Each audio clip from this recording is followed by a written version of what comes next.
Hey team, it's Saira. And this week, Megan and I are doing an interview with someone that's near and dear to my heart. Her name is Leslie Feinzeig, and she is an operator turned founder turned VC. And by VC, I mean venture capitalist. In the last 3 years, Leslie's turned a 25-person Facebook group into a 25,000 strong person network that specifically caters to female founded startups and their aligned investors. I can't even begin to explain what an inspiration this woman is. So rather than spewing off a few different statistics, I will let the expert do it herself. So without further ado, let's jump into our interview.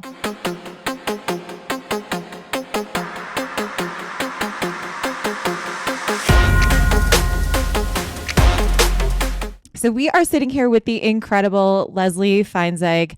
And Leslie, I have been eagerly awaiting this conversation. So if you're ready, I would love to just dive into some of our questions. Let's do it. I'm so excited to be here. Awesome. Awesome. Awesome. Hi, Leslie. It's so nice to meet you. I know we talked off camera.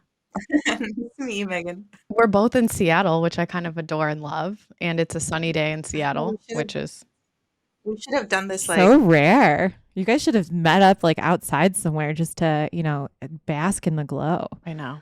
But no, I'm excited. I obviously stalked you before we got on the call because what a good, I always do that. LinkedIn, yay. There's your sponsorship, Microsoft. Okay, anyway. So Leslie, we always start our interviews with kind of, one, saying thank you for coming. And two, we want to, make sure people understand your origin story and how you got to where you're at. And just kind of some pivotal moments that you have seen throughout your career. I feel very superhero-y right now, my origin story. It was a cloudy day. No, just kidding. So I'm super excited to be here. So Megan, it's really nice to meet you. Sarah and I are, I had like a Twitter crush on her, and I guess it was mutual. And like one day I just reached out and I was like, hey, Sarah, do you want to meet with me? And here we are. Blossomed relationship since then. Twitter is an incredible tool for that. I've made like really great friends on Twitter, I have to say. And I like to say that I knew you before you were Twitter famous. Oh man, I'm still not Twitter famous, but I appreciate you saying that. Well, but that it's still true that I knew you before you were Twitter famous. See? Okay. Anyways, so I guess things to know about me. I am from Costa Rica. I was born and raised in Costa Rica. I moved to America in 2005 for business school. Thanks to a miraculously high score on the GMAT that resulted in getting to Harvard and getting a full scholarship to attend. And so I moved here in 2005. Very life-changing experience. I had no sense of this other kind of world of business that we live here. Maybe partially because of age, right? I was so young when I was living and working in Costa Rica. Partially because there's so much more happening in the United States than there is down there, or at least there was at the time. I like to tell people that my salary post business school was 10 times my salary pre-business school. I used to make $10,000 a year, or $12,000 a year. Most of the jobs that I've had since business school have titles that I didn't know existed pre-business school. Never heard of a product manager, never heard of a venture capitalist, never heard of any of those things. And, I've been here ever since. I worked in strategy consulting for a while. I worked in technology at Microsoft for a long time, worked in startups. And at some point along the way, I met a boy and, got married, had babies, got a mortgage, and now I live in America. So now safe to say you're living the American dream, right? Yeah, well, these are, I guess, what we call, I grew roots in Seattle in the form of a mortgage and a career and friends and all those things. So that's kind of the first part of my life. The other part of my life is professionally. After a few years working in other people's startups, and Sarah, I may have told you this story before. I decided that I wanted to start my own. I'd been advising other people as they were on their journey. You know, at that point in my career, I was pretty senior. I was board facing.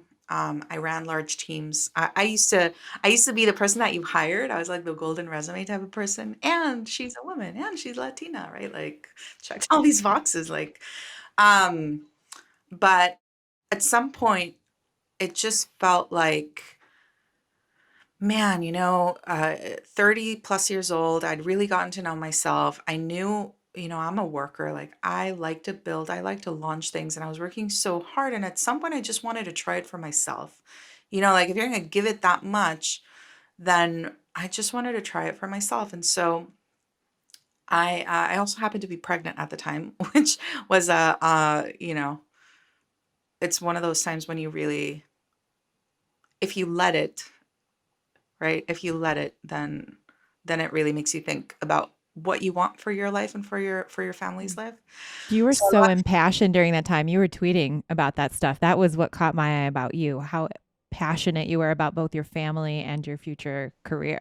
I mean, because you know what the thing is, and I don't know at what point this got ingrained in me. It's possible. I'm a granddaughter of refugees, right? Like I grew up in Costa Rica, but very much an outsider, and like the only Jewish girl in my school, like the entire time that I was there, like had a funny sounding name because Feinzeig is like a Polish name, right? My grandparents were Polish refugees who ended up in Costa Rica because they were not allowed into New York. Like America closed borders and they kept sailing south. So we're kind of wandering people, and at some point it got ingrained in me that like, hey, you get one life, and it's up to you, how do you live it? And so yeah, I'm unapologetically pro figuring out what is most important to you and doing your all to make it happen.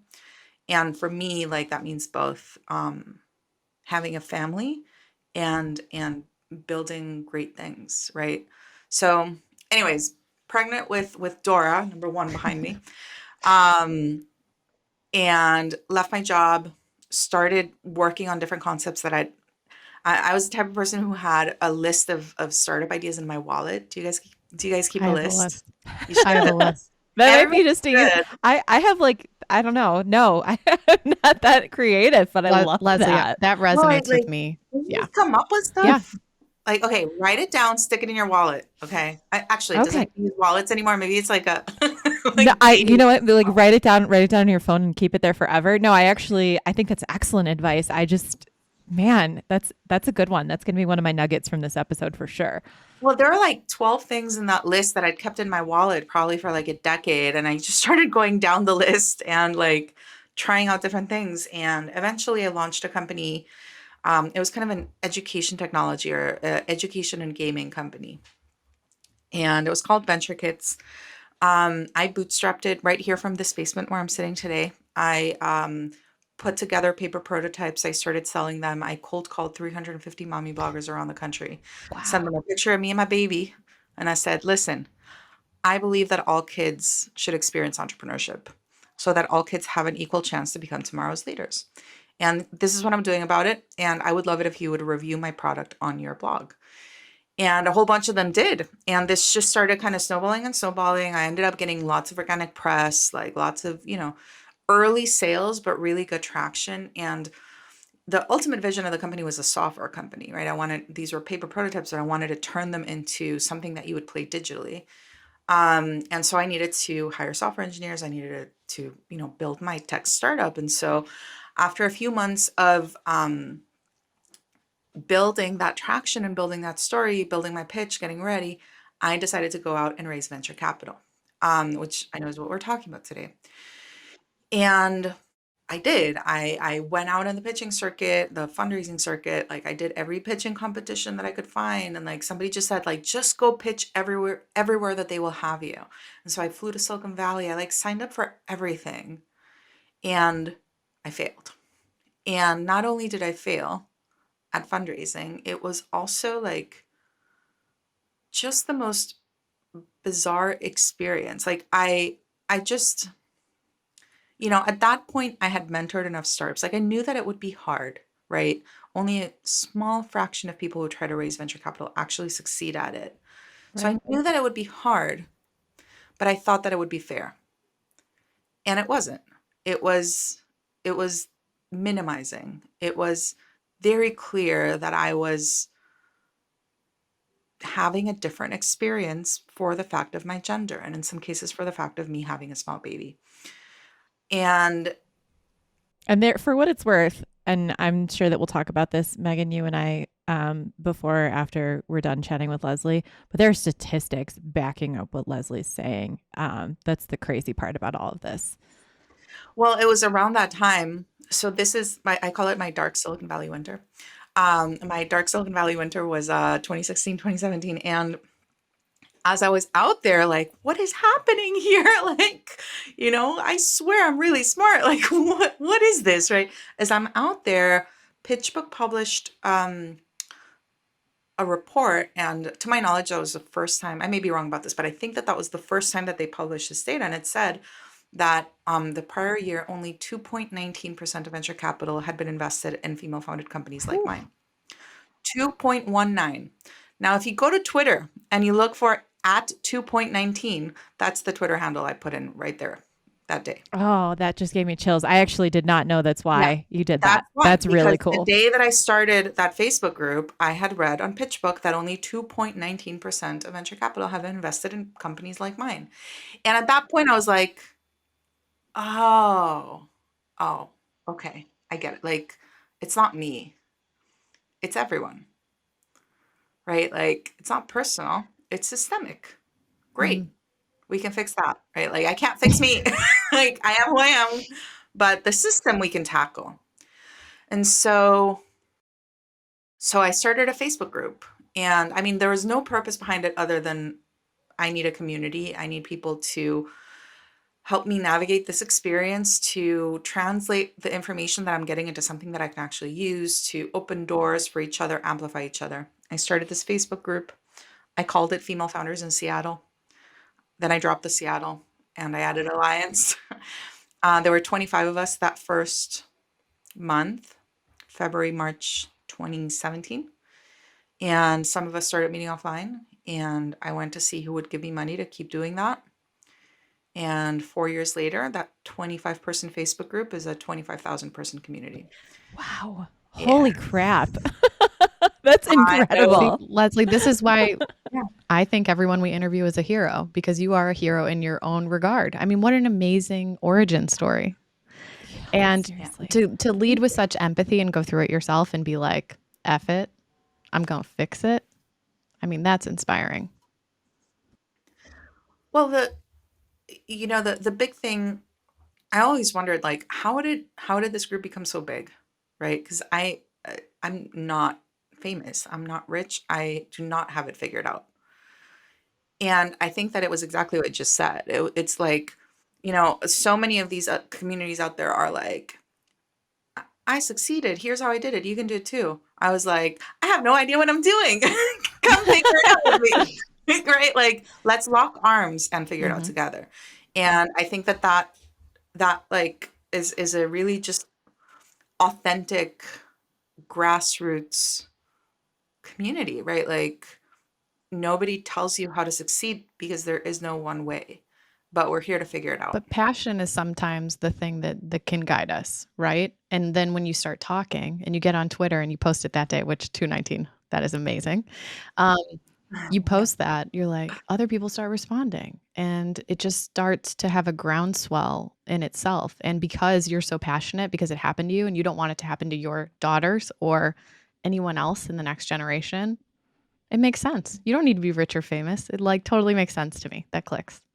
And for what it's worth, the other thing that I'm hearing in what you're saying, Leslie, is that you were shattering a different type of glass ceiling because you were going behind the curtain, right? So not just trying to do the founder thing, which is so rare for women to attempt to begin with, but then going to the origination of how they succeed as founders, which is the venture capital and investing space, right? So I kind of want to take a step back. I would love to hear how you would define, investing in the venture capital world. Like, what exactly is venture capital? And yeah, I guess how would you define it?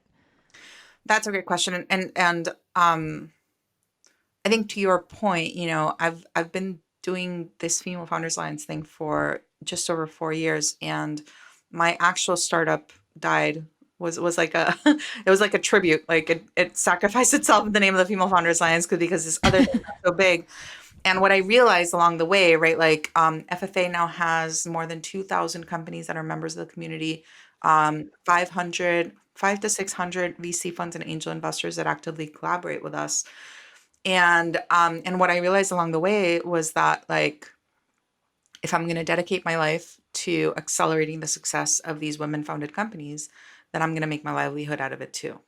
And I'm going to participate in their success. And that's when I started investing in them. Not only that, but also because what I realized is that these companies outperform. Like there's data that shows that these companies just outperform the norm. But let me answer your question for you. I know that you're going to ask me about the outperforming and like what should I be looking for and what should I be investing in. Yeah. So venture capital is like a hot buzzword, right? Like these days, if you're on Twitter, like it feels like everybody's raising venture capital or like doing the VC funded startup. And in reality, it's not. It's a very, very, very, very small part of the market. What it is, so that there's people in the world who start businesses, and the vast majority of those businesses are small businesses, right? Like you start a cafe, you start a gym, you start a consulting practice for yourself, you start a dental office. Like these are kind of businesses that you can manage and grow on your own. Yeah. There's a type of company that can scale, not grow, but scale, like can grow really, really big, really, really fast. And there's certain conditions that like allow it to scale that fast. Think a technology company, right? Like it can go from 2 guys in a basement, and by and large, they are really 2 guys in a basement, to like a initial public offering or an IPO within a decade. That type of company is usually fueled by venture capital. Venture capital is the money that you go and seek when you want to take a company from very small to very, very, very big in a short period of time. I think I've read some. I can't attribute this because I don't know the data source, but I've read that it's only about half of a percentage point of all companies that qualify for this. So it really is a very small part of the market, but it's the small part of the market that, like, when you look at the NASDAQ, when you look at the New York Stock Exchange, right? Like when you look at all of the public companies out in the world, however you define it, the Standard & Poor's or the Fortune 500, like when you look at those big companies where all of us start our careers, 20 years from now, most of those big companies are going to be the companies that are being invested by venture capital today.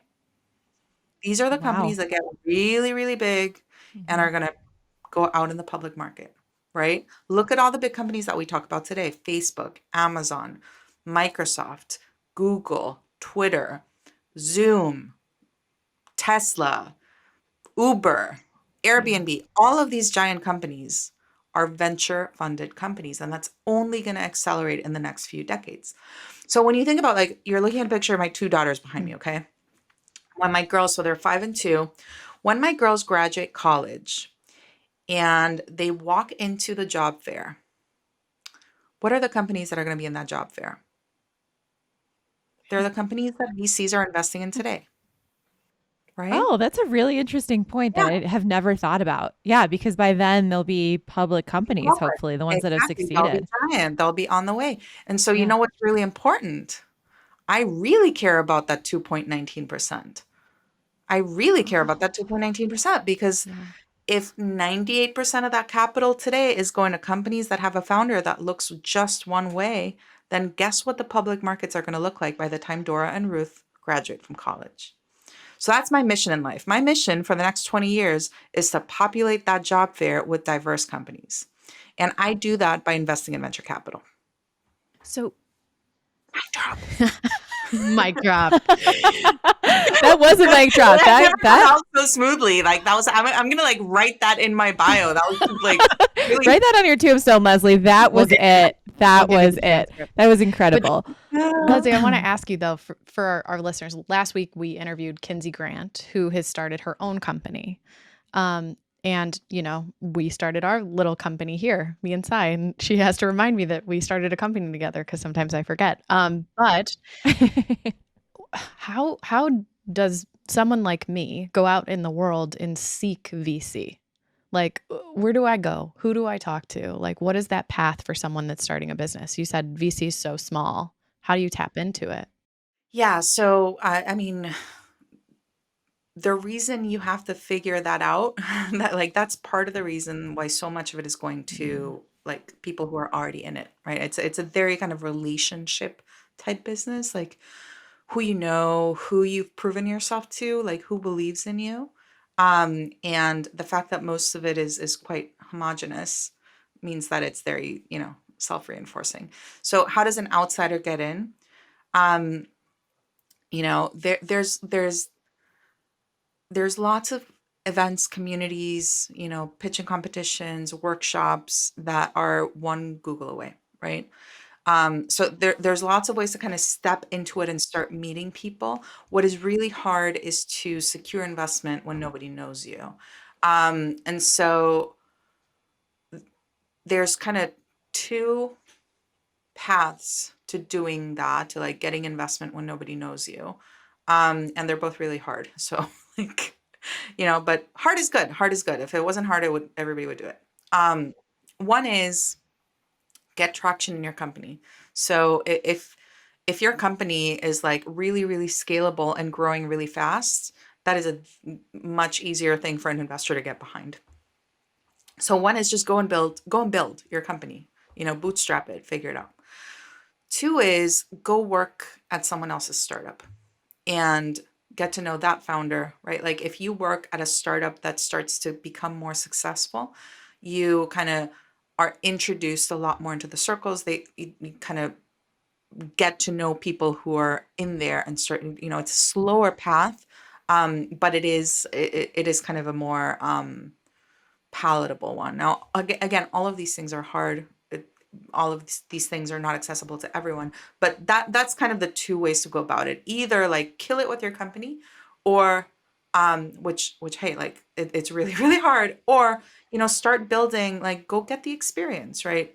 The other problem is like startups are not for everyone. Like not everybody should be out raising venture capital, because it's the type of capital that like most of the companies that raise it actually end up failing. It only takes one to get to that level of success to return all the money in a portfolio. So most people that raise capital are actually never going to make that public company. That's why you need to like take a portfolio approach as an investor in order to get enough bets in that like one of them can be, Zoom or Tesla or one of these really big ones.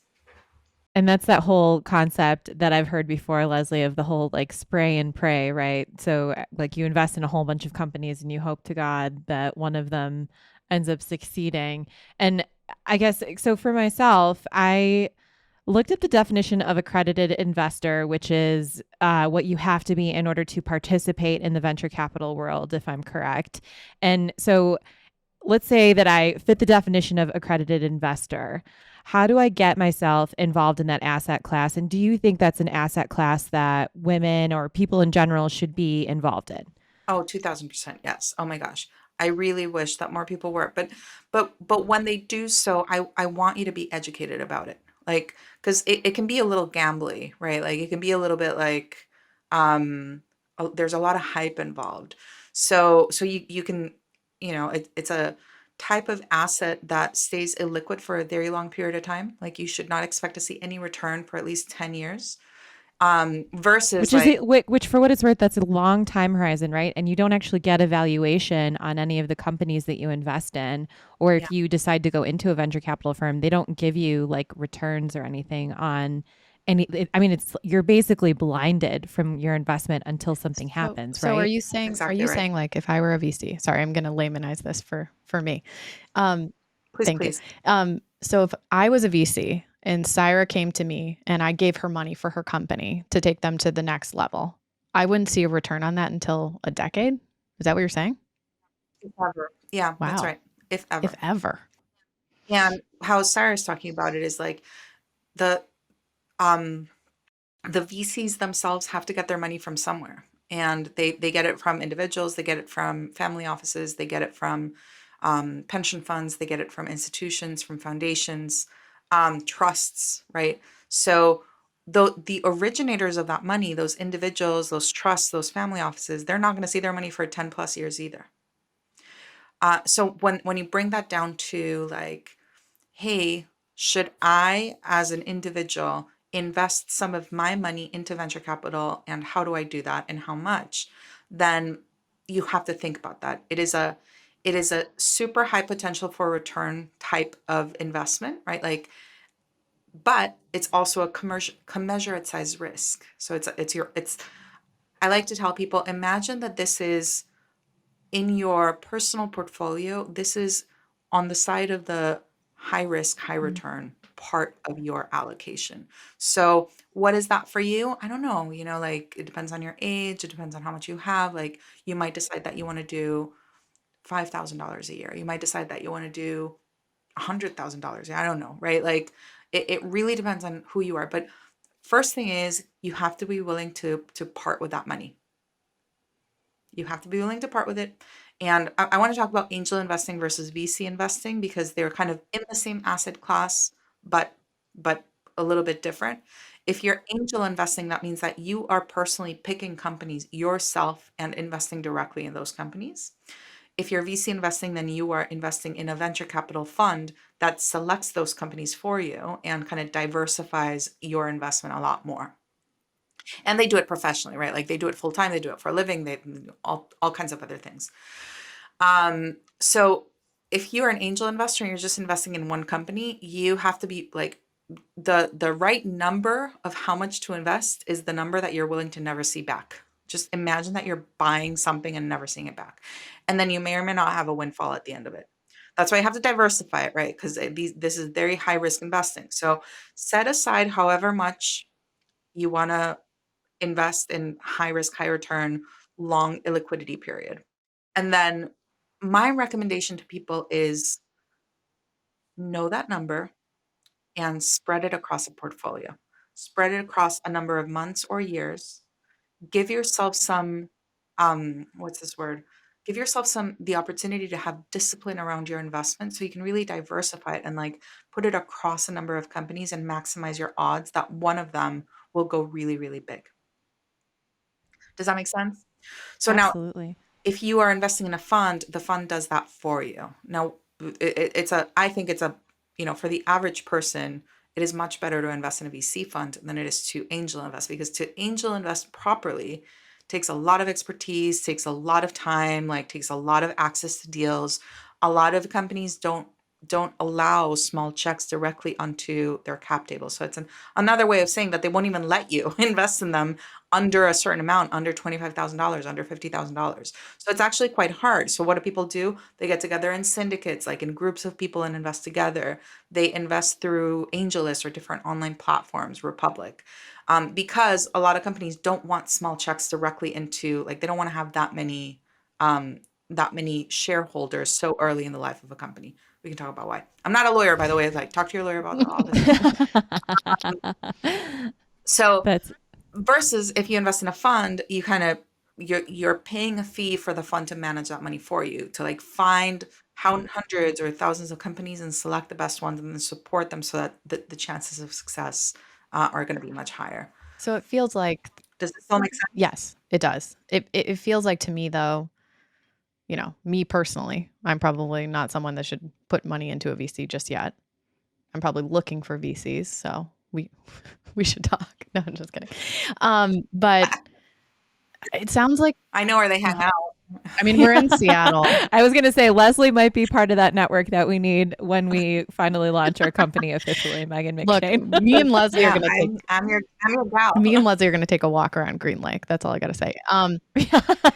But I mean, it seems a little intimidating, Leslie. I'm not going to lie to you. You're breaking it down beautifully. I think it makes a bunch of sense. But how do people even get educated on stuff like this to even know and go and like potentially invest or become an angel investor? It's really, really hard. It's really, really hard. And there's a lot of movements out there there's a lot of people advocating for normal people to have more access into this asset class, right? Because remember, go back to the companies that we're talking about. We're talking about the companies that are going to be at the job fair in 20 years. We're talking about companies that are going to be gigantic. Like, this is wealth generating investing. It's not fast, but when it hits really, really big. Right on. And only certain people have access to it, right? You have to be accredited. And to Megan's point, it's quite intimidating. Now, philosophically, I believe that more people should have access to the asset class, that like more people should be investing in venture, should be investing in funds. I want them to. I want you to. I particularly want women to start investing in funds. Call me, ladies, right? Like femalefounders.org, team@femalefounders.org. Email me anytime. I do want more people to do it, but I want them to do it intelligently, because it is highly speculative capital, and the reason, my thinking is, the reason why there's these barriers to participating in the asset class is because they're watching out for the retail investor. Like, this is the government, like, being kind of paternalistic and wanting to save people from themselves a little bit. Now, if you want to get educated about it, I honestly, I don't know where people get educated about this stuff. So what we did was, well, Pipeline Angels, right? There's angel groups out there where you can start learning how to be an angel. So Pipeline Angels is one of them. The Angel Association, Angel Capital Association of America is another. Or they'll have like workshops and different things. We at the Female Founders Alliance are running a program in the fall. So as part of our big summit, the Female Founders Alliance Summit, October 13th to 15th, one of the tracks is around becoming an investor. So in that track, we're going to touch on, how do I get access to VC funds? How do I get access to angel deals? How do I diligence a company if I'm an angel investor? How do I think we're even going to get into like cryptocurrencies, or at least we're thinking about it, right? We're recording this in May. But we want to talk about all of the different things that you can be investing in as a woman, and trying to get young women more excited and less scared about participating in these asset classes, right? Like, all you need to do is just have a budget for it, right? Like, aren't we good at budgeting? We're good at budgeting. We Have are a good at budget budgeting. for it. And Leslie, it's really it's hitting me pretty hard, and I'm sure it's hitting Megan too, but I actually didn't know that I had the option of even contemplating anything in venture capital or investing outside of what I've done in my day to day. I did not know that was an option until I met you, which I think is so striking to me, because I am the type of person that has dug into every single sector of investing, but until the last, let's say, 3 years of my life, did not even know it was an option. And honestly, the more I look at it, the more I'm like, this is generational wealth that I'm hoping to build in the future. But I guess it's just not something that's ever been presented as an option to women, because we've never sat in those rooms. We've never had the opportunity to have the discussion about it. And it's kind of crazy. That's hitting me really hard too. Like, I could talk about this for hours. So first of all, one thing I should have mentioned earlier, but it's still a good time. It is actually really hard to invest directly in venture capital funds. And the reason is they're giant, and the minimum check size, like the minimum amount that you need to put into those funds is normally quite large. And the best funds are very selective about who they let in. And so even the origin of the capital is hard to break into. Like, you can't even give them money if you wanted to. Now, if you have a pension fund, right? Like, if you're investing in an IRA or somewhere, you might have secondary access to venture capital. So you might already be invested in a diversified portfolio without knowing it. But in order to do it yourself, you have to look for emerging fund managers, like VC funds that have minimums that are low enough that you can do it as a first-time investor, and that they're open to taking your money. And we'll talk about that at the summit as well. So that's the first. It's actually quite hard to access a fund. If you have an opportunity, you should take it seriously because they're going to be doing the job professionally for you. If you don't have an opportunity, start angel investing. And let me tell you, the fund managers will find you. Like, just make yourself known and like, we will find you and we will pitch to you. Most fund managers can't advertise publicly because of SEC regulation. So you're not gonna see a lot of them out there like asking for investors. You just have to Right. dig a little deep and start building relationships to access that. Which, Leslie, this brings me, and I think you've kind of circled around it, but I would love to kind of discuss your thesis behind your investing and what your thoughts are behind that. Yeah, so looping back to the Female Founders Alliance, right? So what did I learn? I learned that when you have 98% of the capital going to 50% of the population and 2% of the capital going to the other 50%, you end up getting this self-selection, in the pile that has it harder. You get this self-selection of really crazy people. The grittiest, most creative, hardest working, just really, really outstanding founders self-selecting into taking the harder path. So that's number one. Number two, these are companies, these women-founded companies that are not getting the VC dollars. When you don't have money thrown at you in the early days of a company, you end up having to figure it out without money. And that is harder, but it also builds a more substantive business to begin with. So there's data out there from multiple really, really reputable sources that says that women-founded companies outperform all male teams. I love that. There's data that says, there's a famous report from First Round Capital when they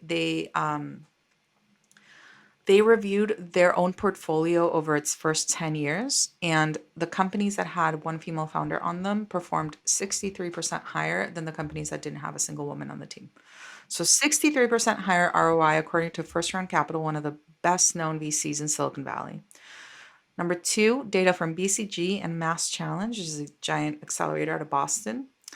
They looked at thousands of companies and they found that companies with a woman founder are returning twice as much revenue for every dollar you invest in them. Wow. But why does that happen, right? Like, think back to my founding story when I was working on Venture Kids.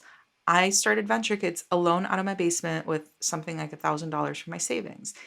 And what did I do? I cold called 350 mommy bloggers and I convinced them to write about my product. And then I got an email list and then I started selling. And by the time I went to pitch VC, I had thousands of dollars in revenue. That is a company that has a value prop from day one, that found its customer from day one. And once you invest in it, what happens, right? Like, it generates twice as much revenue for every dollar you invest in it, of course. And then that results in a 63% higher ROI. So my thesis, like my investing thesis, is find those companies, right? I happen to have a community with like thousands of women trying to get their companies off the ground. Find the best ones and invest in them. And I like to say I write small checks, but they come with lots of friends. So like, get the investor community to see what you see and get these companies enough fuel to go the distance. And that's how we get to the vision. Like, that's how we create the public market we want to see in the next 20 years. Amazing. And it sounds like a great resource that you kind of just sprinkled in there is coming up this October around a Yes. summit. Can you tell us a little bit more about that? Because that sounds like a good way for even I to get educated, and I assume it's in Seattle. Oh my God, you still have to come, Megan. Okay, like, you are super invited. I'm coming too. I am crashing that party. I happen to know the owner, so like, wink, wink. I know that. Yes. Live podcast coming from the Women's Leadership Summit. Leslie, please give us the Oh details. my God, we are so doing it. So we are doing our first ever summit. The Female Founders Alliance, I have avoided doing a summit for 4 years because I'm like, everybody does summits. Why do another one? But the reality is a lot of our partners were asking us like to gather every part of our community into one place at one time. We're like, what would that look like, right? We have the founders, we have all the executives, like we have all of these women that are part of what we do that are not actually founders. They're in their jobs, they're thinking about it, they're kind of thinking about what do they want to do with themselves in their careers. And then we have the investors, we have like all of these different people. We're going to bring them together. The thinking behind this summit is, um, you know, so many women that I know, including myself, for the bulk of my career, I optimized for the next step that I thought I was supposed to take. And that usually looked like something that somebody else did for me. It looked like a promotion. It looked like an award. It looked like getting another job, right? It looked like a job hunt. It never occurred to me that entire time, to your point earlier, Saira, it never occurred to me that actually my career is in my hands. And at some point, and that doesn't just mean look for the next job. What that means is that at some point in your career, the things that happen after are entirely outside of your workplace. They look like board positions. They look like thought leadership, speaking engagements. They look like publishing a book. They look like building your own portfolio of investing. So, taking that idea of like your career is in your hands, you just don't know it yet. Come try on this hat. We built a summit around the different things that we think that, professional women should be doing from day one. There's a track around becoming an investor. There's a track around becoming a board member. So like, how do I get into a board? What does that mean? What do they do? How do I get there? And hey, by the way, that's also important because less than 20% of all public company boards seats are occupied by women, right? So like Right. it's all around. Third track, becoming a thought leader, right? So like, how do I, it's not for everyone, but how do I increase my followership? How do I start getting published? How do I do speaking engagements? Like what did those things look like? And then the final one is becoming a founder. Like, what does it mean to start a company? And then, at the end, we will have one big community day with the more traditional kind of big keynote speakers type of thing. We'll be announcing a lot more of that in the coming weeks and months. But really the tracks are like super practical. Like we're going to do an angel investing workshop. We might even bring some companies to pitch to you. And I don't know how this is going to work yet. We're talking early days, but we want to bring some funds to you. We want to bring some companies Right. to you. We want to like do some matchmaking. Hey, you're looking for an advisory position. Hey, I know 2,000 companies looking for advisors, right? Like let's try to match you two. So it's going to be very tangible, very hands-on. Just try on the hat. Leslie, I think that sounds like an amazing event. I know it's coming up this October. Um, October 13th to the Beautiful. 15th. So please join us. But at the core of it, I think it's something that definitely resonates with me. I have to tell you, we all inherit these beliefs from our family or people we look up to that we have to do certain things a certain way. And you wake up sometimes and you're like, why the frick am I doing this? How did I get here? Yeah. Because this doesn't, Where do where I do I go? go? Yeah. I feel lost. And I know I'm not the only person that feels that way. So just at the soul of that and to know that you were there and you did it, I think is like a shed. It's just like light in a dark room, at least for me. I Yeah. appreciate it. I really appreciate it. I have to say, I'm not the type of person who goes around saying you can do anything because I think that that is a lie. You can't do anything. I could not be a professional basketball player, right? Like you can be more than you think you can. That's the way that I like to think about it. And I also like, you know, why not you? Why not you? Why not me? Why not? Right? We can be a lot more than we think we are. Sarah, your story earlier about not realizing that there was this entire asset class that you could have been investing in this whole time. Seriously, though, nobody talks about it. It's the secret closeted asset class. Well, we just for some reason it's just not okay for girls to talk about it. I had a similar experience recently. I caught up with a business school classmate, and this is like a year or two ago. And so I graduated business school 2007. So at that point, it'd been 10 plus years since we graduated. And, I'm doing the Female Founders Alliance. I am occasionally fundraising. I'm like, it's certainly exposed to a lot of companies that are out there fundraising. So I'm in the investing world. And I talked to my classmate, and he said to me, "Oh, yeah, I invested in this classmate's company and I invested in this classmate's company and like, oh, this classmate, he did this thing and like I invested in his company. And it occurred to me that this entire time, like this whole time since we graduated in 2007, the guys have been pitching and investing in each other and the girls have not. And I'm like, wait, what happened? Like, how did we get here? How did I not realize this, right? Like, of course, my classmates want to invest in me. They've known me for the longest. Of course, oh my gosh, of course, I want to invest in them. Like, I know them really, really well. You know what I mean? Like, of course, it just never occurred to me to ask. And why didn't it occur to me to ask? Why? Right? Like, because we just don't talk about money. That's Girls crazy. never talk about money. I had a dinner party once that I was invited to with one of my heroes, Sally Krawczyk. And Sally is the CEO of Elevest, right? So she said in that dinner party that they did research internally and they found that women are more apt to talk to each other about sex, death, and our weight than talk to each other about money. That's just screwed up. Yet here we are talking about sex, death, weight, and money on this podcast, Leslie. Good for you. And this is why I knew you went. It's really important, right? Like, how many times have you hit up your friends to donate to something that you believe in? Right? Everybody that's listening to this, how many times have your girlfriends hit you up for a donation? How many times have they hit you up for an investment? Think about that. And let me tell you what the guys are doing. Oh, yeah, that's actually something that really struck me in these last few years as well. Like the guys all share the same conversation about investing. I have accidentally fallen into some, like for better or for worse, because of the fact that I'm now surrounded by men all the time.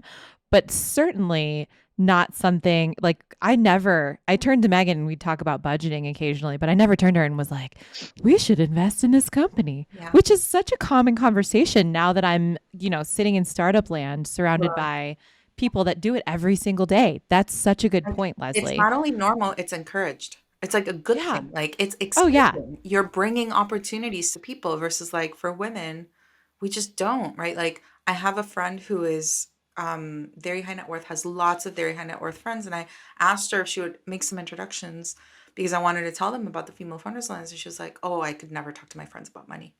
I'm like, okay, but you realize that like that's an opportunity that you're putting in front of them, right? Like you're not asking them for anything. You're inviting them into this super cool club. But we just don't see it that way. And if we don't see it that way, the rest of the world is, right? My dad back in Costa Rica, I used to tell this story. He loves this story. My dad has been going to the same poker group for 6 decades, like 5, 6 decades. Same poker group, same guys. My brother, I'm guessing now goes to it too. And that poker group has produced presidents of Costa Rica. Like, you know what I mean? Like over the years, sharing deals with each other, going into business with each other, supporting each other. Like that's what they do. And like, why not us? Why are we not doing it? So yeah, I'm like, I have this side mission of like, I just really want us all to believe in our girlfriends and invest in them. And like, really I love hearing that. I feel like I need to end on this excellent note. Leslie, thank you so much for joining us and enlightening us on such a wonderful subject that I think really needed to be brought to light.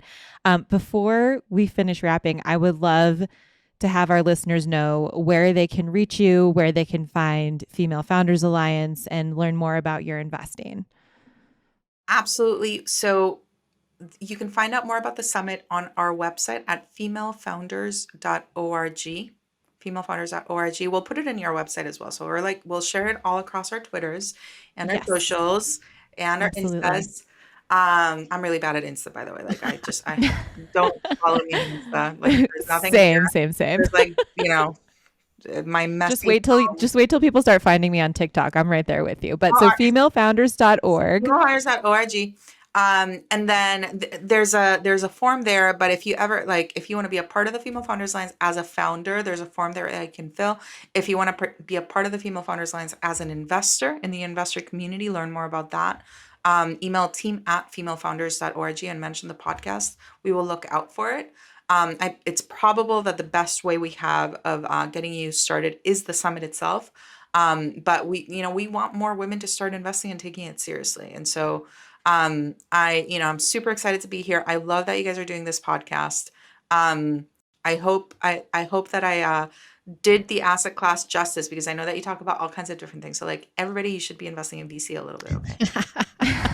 Thank you, Leslie. This has been so enlightening for me too. As I've come into this new finance journey, I feel more empowered to be a part of the boys club and then start a girls club, which is what we're doing right here. So thanks for being a part of the club. Well, I think that this is a super fun club. I have so much that I'm processing right now, Meg. Same. So much. Oh my gosh, there was just like a just data dump of so much information. Do you want to start the add it up with what you took away from it first? Gosh. I mean, I'm reeling a little bit here too. So what an amazing episode and what an amazing human being Leslie is what I have to say. And I think it goes really well. We interviewed Kenzie Grant, who just opened up, her own business, and she's like, here we go. Now it's like, what's the next step? And Leslie laid it out so perfectly. What's a VC? How do you get funding? How do you get involved? She gave us great resources and how to educate ourselves, and was pretty brutally honest that, it's a hard industry to get into unless you know people, but you just got to start knocking on doors. So I just feel like she's a wealth of knowledge in this space, and I feel like I have more to learn. And this is definitely one of those episodes I'm going to re-listen to during the week and be like, oh, wait, I have more to add it up, but I'll just add it up in my head. I don't know. What did you think?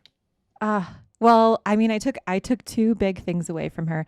The first one is that I need to start writing down ideas as soon as I have them, which she said at the very beginning. And I was like, I need to start actually doing that, because I feel like it'll help me execute in the future at all of the millions of companies I'm going to start now that I've been I don't even know, sparked by the conversation we just had.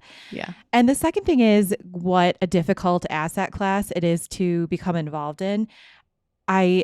I guess it never really struck me as something that we don't talk about in terms of finances and money, but it's not. And I do think it's because women have just been out of it for so long. And that makes me sad, but it also makes me want to talk about it more. And it makes me want to bring up the conversation and say we deserve a seat at the table over and over and over again until that becomes closer to equal. We deserve parity. Women deserve to be invested in. And frankly, I have a lot of theses as to why women are not currently being invested in, but I want to watch so many more women shatter that glass ceiling and achieve that founder role and also get the funding that they deserve. What about the point that she's like, see my two daughters behind me? In 20 years, when they're at their college graduation and they go to the job fair, those like companies that will be there are the ones we're investing in now. And I was like, that kind of blew me away a little bit. I was like, oh yeah, I forgot. So it just seems like we're on the precipice of something amazing. And what a great way, to get some thoughts down and carry around a notebook. Forever. I've got like this fire burning in me now that I need to go handle somewhere. I need to go let it out. I've got some like mental energy because of this whole conversation. I love it so much. I really, really do. No, dude, this was awesome. This was really great. Oh, well, should we wrap up for the day? I think we shall. All right. Well, love you, boo. Love you.